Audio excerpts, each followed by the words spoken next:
Hello India to other countries मैंने इस मारे ऐड करा है क्योंकि ये वीडियो जो है अदर कंट्री वालों के लिए ही होने वाला है।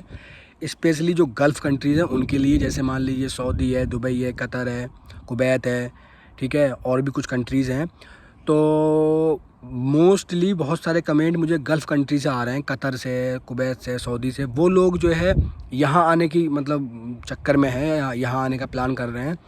तो उनको इन्फॉर्मेशन देना ये है, भाई देखो, कंट्री कोई भी हो, या इंडिया हो या गल्फ़ में हो आप, ठीक है, प्रोसेस आपका वही रहने वाला है।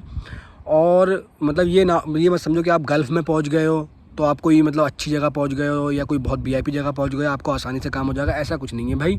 बस ये है, कंडीशन थोड़ी चेंज हो जाएगी इंडिया टू गल्फ़, ठीक है, वहाँ से कुछ कंडीशन अलग होगी। एक भाई मुझे बोल रहा है कि भाई क्या बोलते हैं डॉक्यूमेंट क्या होंगे। तो भाई देखो, कोई भी कंट्री है यार, डॉक्यूमेंट क्या होंगे? डॉक्यूमेंट नॉर्मल सी चीज़ें, सबसे पहला डॉक्यूमेंट हमारा है क्या? हमारे आधार कार्ड, पैन कार्ड तो हमारे इंडिया में और या जो कंट्रीज़ हैं उनमें ही अवेलेबल हैं, उनमें ही वैल्यू है उनकी। यहाँ तो कोई वैल्यू नहीं है उनकी, ठीक है। इंटरनेशनल आईडी जो होती है वो हमारी पासपोर्ट की एक आईडी होती है, वो होती है इंटरनेशनल आईडी। तो भाई हम किसी भी कंट्री जब जाते हैं तो भाई हमें इंटरनेशनल आईडी का यूज़ करना होता है, वही हमारे काम में आती है। तो भाई इंटरनेशनल आईडी क्या है? हमारा पासपोर्ट। तो भाई पासपोर्ट हमारा बन गया, ठीक है। पासपोर्ट हमारा लगना ही लगना है सबसे पहली चीज़। अगर मान लीजिए वो रिक्वायरमेंट करते हैं कि आपसे मेडिकल करा के आए, तो मेडिकल कराना होगा, और मेडिकल का एक जो सर्टिफिकेट मिलेगा वो आपको लगाना होगा, ठीक है। दो चीज़ें हो गई। बाकी जो आप जिस एजेंट से काम कराओगे तो सारी चीज़ें वही उसमें मतलब उसमें लगा कर तैयार करेगा। जैसे मान लीजिए आपका ट्रैवल इंश्योरेंस हो गया, ठीक है, बीमा जिसे बोलते हैं, और उसके बाद में आपका टिकट हो गया, ये हो गया, आपकी फ़ोटोज़ 4 फ़ोटोज़ लगती हैं, वो हो गया, ठीक है। उसके बाद में और क्या होता है, हाँ, वर्क परमिट हो गया आपका, जो पहले निकलता है, ठीक है, वीज़ा लगने से पहले वर्क परमिट निकलता है, ये चीज़ हो गई। और वर्क परमिट और मेडिकल और पासपोर्ट और अपना जो है और 2-3 कागज़ और होते हैं एक्स्ट्रा, जो एम्बेसी से मिलकर ऐड होते हैं, उनसे पूरी फ़ाइल तैयार हो जाती है। फ़ाइल कोई बहुत ज़्यादा डॉक्यूमेंट नहीं होते हैं, बहुत नॉर्मल डॉक्यूमेंट होते हैं, जो मैंने बताए हैं अभी, यही होते हैं। एक आध और होगा कोई, मुझे मतलब क्लियर नहीं है। और इतना बड़ा कोई डॉक्यूमेंट का कोई इशू नहीं है भाई।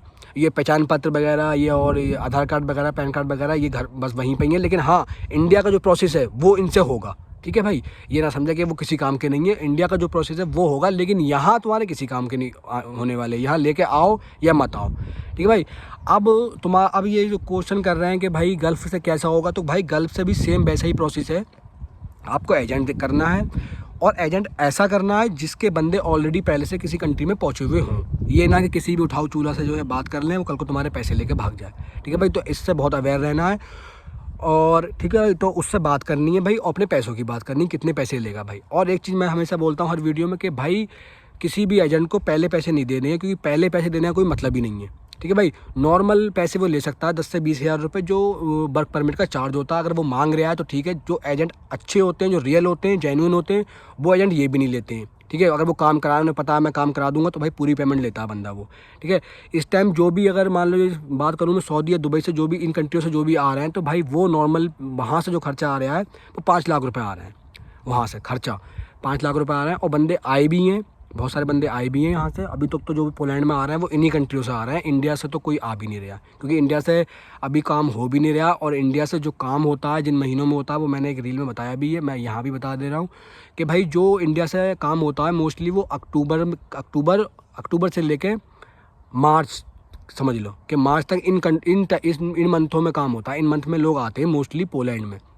दूसरी कंट्रीज़ का मैं बता नहीं सकता टाइम पीरियड क्या है, फ़िलहाल पोलैंड का टाइम पीरियड यही है भाई। तो भाई प्रोसेस जो है अदर गल्फ़ कंट्री से यही है, ठीक है भाई। नॉर्मल एजेंट, उससे अपना जो भी तय करना तय करो। वो आपका सबसे पहले अप्लाई करेगा, आपसे पासपोर्ट ले लेगा, वर्क परमिट के लिए अप्लाई करेगा। वर्क परमिट आता है 30 से 40 दिन में, बहुत बार बता चुका हूँ भाई।